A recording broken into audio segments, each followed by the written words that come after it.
Lo que no sabías del rey Salomón, el hombre más sabio de la historia.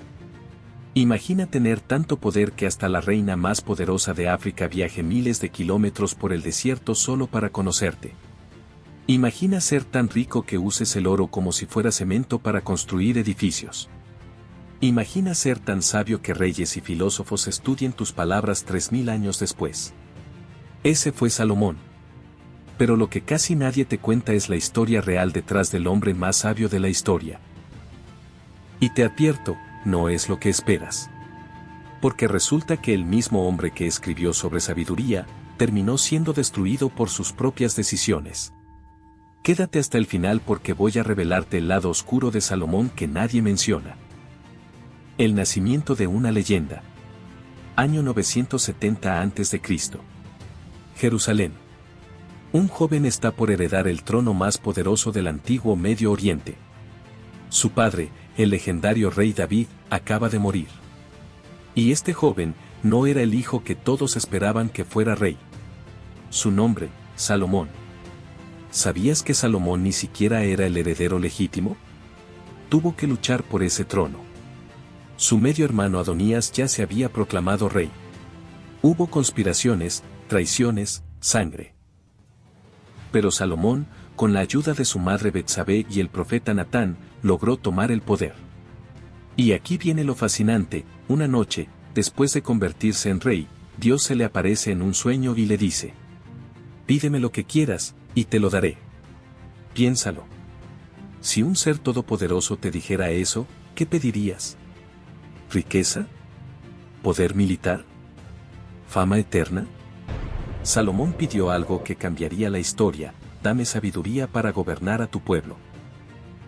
Esa petición impresionó tanto que, según el relato bíblico, Dios le dio no solo sabiduría, sino también riquezas y honor como ningún otro rey en la tierra. Pero aquí está el giro: la sabiduría de Salomón no era solo teoría.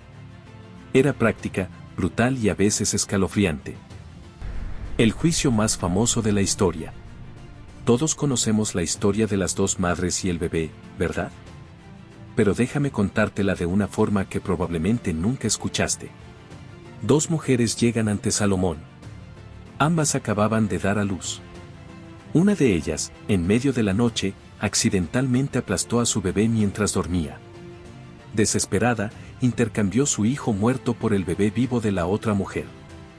Al amanecer, la verdadera madre se da cuenta.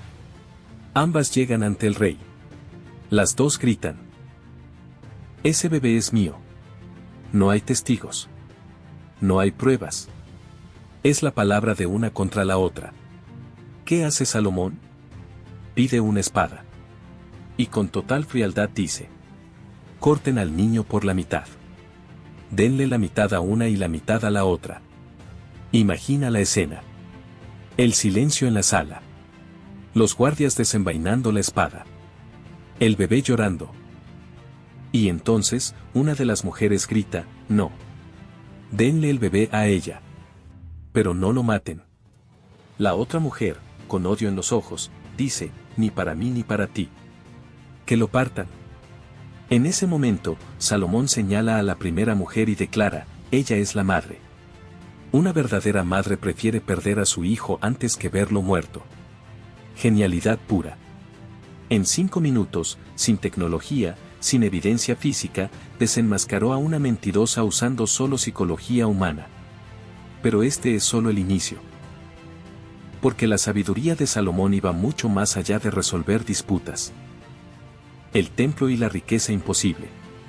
Salomón construyó algo que hasta hoy los arqueólogos buscan con obsesión: el Templo de Jerusalén. Este no era un edificio cualquiera. Era una obra maestra de ingeniería y arte que tomó 7 años construir con 180,000 trabajadores. Las paredes interiores estaban cubiertas de oro puro. El piso, de oro. Los candelabros, de oro. Había querubines gigantes de madera de olivo cubiertos en oro, de casi 5 metros de altura. ¿Cuánto oro? Según los registros históricos, se usaron aproximadamente 25 toneladas de oro. En dinero de hoy, estarías hablando de más de $1.500 millones, solo en oro. Y eso era solo el templo. El palacio de Salomón era aún más impresionante. Tenía un trono de marfil cubierto de oro, con 6 escalones. Cada escalón tenía leones de oro a cada lado. 12 leones en total. Los registros dicen que los ingresos anuales de Salomón eran de 666 talentos de oro al año. Eso equivale a unas 23 toneladas de oro anuales. En valor actual, hablamos de más de $1.000 millones cada año. Era tan rico que la Biblia dice literalmente, en los días de Salomón, la plata no tenía valor. Todo era de oro. Pero aquí viene algo que te va a sorprender. ¿De dónde salía todo ese dinero? Comercio. Salomón era un maestro estratega económico. Controlaba las rutas comerciales entre África, Asia y Europa. Tenía monopolios de caballos, carros de guerra y especias. Sus barcos comerciales viajaban hasta lugares remotos como Ofir, probablemente la costa este de África o Arabia, trayendo oro, plata, marfil, monos y pavos reales. Era básicamente el Elon Musk del mundo antiguo, pero multiplicado por 10. Y entonces, sucedió algo que cambiaría todo. De las arenas de Arabia llegó una mujer que se convertiría en una de las figuras más misteriosas de la historia, la reina de Saba. ¿Quién era ella? No lo sabemos con certeza. Lo que sí sabemos es que era poderosa, rica y extremadamente inteligente. Y había escuchado los rumores sobre Salomón. Así que organizó una caravana épica. Cientos de camellos cargados con especias, piedras preciosas y toneladas de oro, 120 talentos, para ser exactos, unos 4.000 kilos. Viajó más de 2.000 kilómetros por el desierto para conocerlo. ¿Por qué? Porque quería probarlo. Llegó con acertijos, preguntas difíciles, enigmas diseñados para poner en ridículo a Salomón. Y según los textos históricos, él respondió todo. Todo. La Biblia dice, Salomón contestó todas sus preguntas. No hubo nada que le fuera oscuro. Pero aquí viene la parte fascinante, según las tradiciones etíopes, lo que sucedió fue mucho más que un intercambio intelectual. La leyenda del Kebra Nagast, el libro sagrado de Etiopía, dice que entre Salomón y la reina de Saba nació un hijo. Meneliki, quien supuestamente robó el arca de la alianza del templo de Jerusalén y la llevó a Etiopía. ¿Es real? No lo sabemos. Pero hasta el día de hoy, la Iglesia Ortodoxa Etíope afirma que el arca está en la ciudad de Aksum, custodiada por un monje que nunca la abandona. La caída del sabio. Aquí viene lo que casi nadie te cuenta sobre Salomón. A pesar de toda su sabiduría, Salomón cometió errores que lo destruyeron desde adentro. Tuvo 700 esposas y 300 concubinas. 1000 mujeres. ¿Por qué? Política.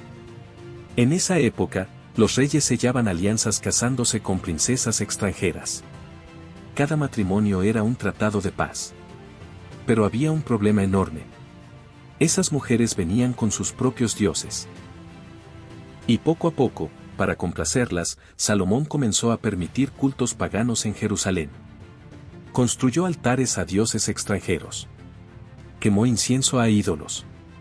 El mismo hombre que había construido el templo más sagrado del mundo, ahora adoraba estatuas. Y esto es lo irónico, en su juventud, Dios le dio sabiduría. En su vejez, sus propias pasiones le quitaron esa sabiduría. Los registros históricos dicen que Dios se enojó tanto con Salomón que le declaró, por cuanto has hecho esto, romperé tu reino. Pero no lo haré en tus días, sino en los días de tu hijo. Y así fue. Cuando Salomón murió alrededor del año 931 a.C., su hijo Roboam heredó el trono. Pero las 12 tribus de Israel se rebelaron. El reino se dividió en dos, Israel en el norte y Judá en el sur. Nunca más volvieron a unirse. Todo el imperio que Salomón había construido, colapsó en una generación. El legado eterno. Pero a pesar de su caída, el legado de Salomón sobrevivió. Escribió 3 libros que todavía hoy se estudian. Proverbios, un manual de sabiduría práctica con más de 800 dichos sobre la vida, el dinero, las relaciones y el trabajo. Eclesiastés, probablemente el libro más filosófico y existencial de la Biblia. Escrito en su vejez, es una reflexión sobre la vanidad de la vida. Su frase más famosa, vanidad de vanidades, todo es vanidad. Cantar de los Cantares, un poema de amor apasionado. Filósofos griegos como Platón y Aristóteles estudiaron sus escritos. Los masones lo consideran el arquitecto supremo. En el Islam, Salomón, llamado Suleimán, es un profeta venerado con poder sobre los jinn. Su influencia atraviesa religiones, culturas y milenios. Pero hay algo más profundo aquí. Algo que todos necesitamos entender. Salomón fue el hombre más sabio de la historia. Pero su vida nos enseña algo crucial. La sabiduría sin carácter es autodestructiva. Puedes tener todo el conocimiento del mundo, todas las riquezas, todo el poder, pero si no tienes disciplina, si no cuidas tu integridad, si dejas que tus pasiones te controlen, todo se desmorona.